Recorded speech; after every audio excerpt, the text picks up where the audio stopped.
कुरुक्षेत्र के युद्ध की कथा केवल इतिहास नहीं, बल्कि मानव जीवन के हर संघर्ष का प्रतीक है।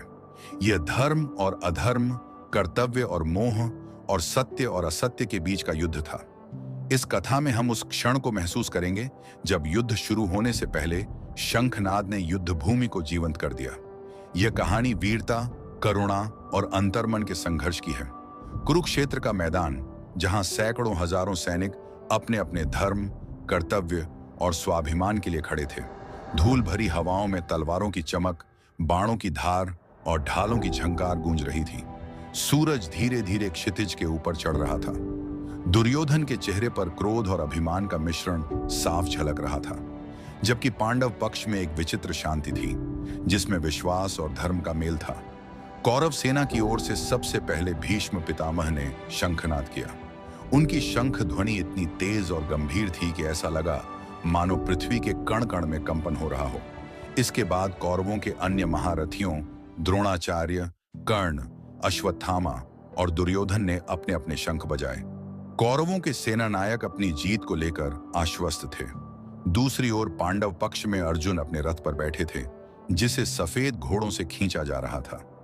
इस रथ पर साक्षात भगवान श्री कृष्ण सारथी के रूप में विराजमान थे।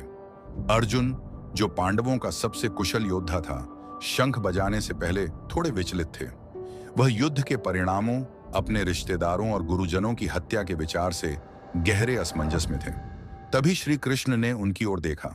उनका चेहरा तेजस्वी था और आंखों में एक विचित्र दृढ़ता। श्री कृष्ण ने कहा, अर्जुन, यह युद्ध धर्म और अधर्म के बीच है। जो सही है उसका साथ देना ही तुम्हारा धर्म है। उनके शब्दों ने अर्जुन के हृदय की उलझन को शांत कर दिया। श्री कृष्ण ने अपना दिव्य शंख पांचजन्य उठाया। उसकी ध्वनि में एक दिव्यता थी जो पांडव पक्ष के सैनिकों में उत्साह भर रही थी और कौरव पक्ष के योद्धाओं के दिलों में भय पैदा कर रही थी। शंखनाद की गूंज इतनी तेज थी कि पास के जंगलों में पक्षी अपने घोंसले से उड़ने लगे। इसके बाद अर्जुन ने अपने शंख देवदत्त को उठाया। उन्होंने आंखें बंद की, जैसे अपने इष्ट देव को स्मरण कर रहे हों। एक पल के लिए उनके मन में अपने भाइयों और गुरुजनों के प्रति दया उत्पन्न हुई, लेकिन फिर उन्होंने अपने भीतर से दृढ़ता पाई और जोर से शंख बजाया। देवदत्त की ध्वनि ने ऐसा प्रतीत कराया जैसे पर्वत भी कांप गए हों। पांडव पक्ष के सैनिकों में उत्साह की लहर दौड़ गई। उन्हें लगा कि उनके साथ साक्षात धर्म खड़ा है। वहीं वृद्ध भीष्म ने आंखें मूंदी। उनके चेहरे पर एक दर्द भरी मुस्कान थी। वह जानते थे कि यह युद्ध केवल विनाश लेकर आएगा। उनकी आंखों से एक अश्रु टपका। दुर्योधन ने जब पांडवों के शंखनाद की ध्वनि सुनी तो उसका चेहरा क्षण भर के लिए स्याह पड़ गया, लेकिन उसने खुद को संभाला और चिल्लाया, यह केवल शंख की आवाज है। देखना, यह युद्ध हमारी जीत से समाप्त होगा। जैसे ही शंखों की गूंज थमी, कुरुक्षेत्र में गहरा सन्नाटा छा गया। दोनों सेनाएं एक दूसरे को देख रही थीं। हर सैनिक के दिल में भय और जोश का मिश्रण था। इस पूरे दृश्य में एक गहरी उदासी छुपी हुई थी। कोई भी यह नहीं चाहता था कि यह युद्ध हो।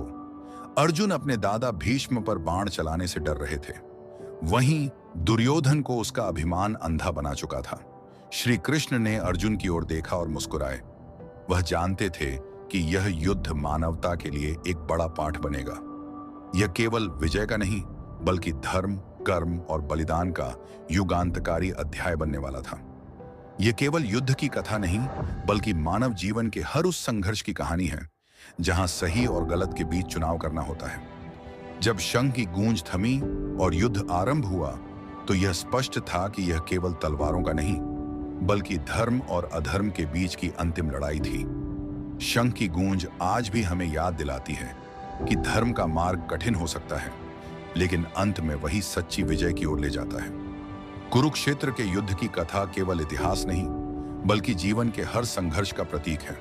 यह कहानी धर्म, कर्तव्य और मानवीय भावनाओं की गहराई को समझाने का एक प्रयास है। अगर आपको ऐसी कहानियां पसंद हैं जो इतिहास और दर्शन को जीवंत करती हैं और जीवन को नए दृष्टिकोण से देखने का अवसर देती हैं, तो हमारे चैनल से जुड़ें। हमारे YouTube चैनल को सब्सक्राइब करें और महान कथाओं की गहराई में उतरें। यहाँ आपको मिलेगी प्रेरणादायक कहानियां, ऐतिहासिक गाथाएं और ऐसी कहानियां जो जीवन की उलझनों को सुलझाने में मदद करें। लाइक, शेयर और कमेंट करें ताकि हमारी आवाज हर उस व्यक्ति तक पहुंचे जो प्रेरणा और ज्ञान की तलाश में है। आपका समर्थन हमारी कहानियों को जीवंत बनाएगा। तो आइए साथ में इस सफर का हिस्सा बने।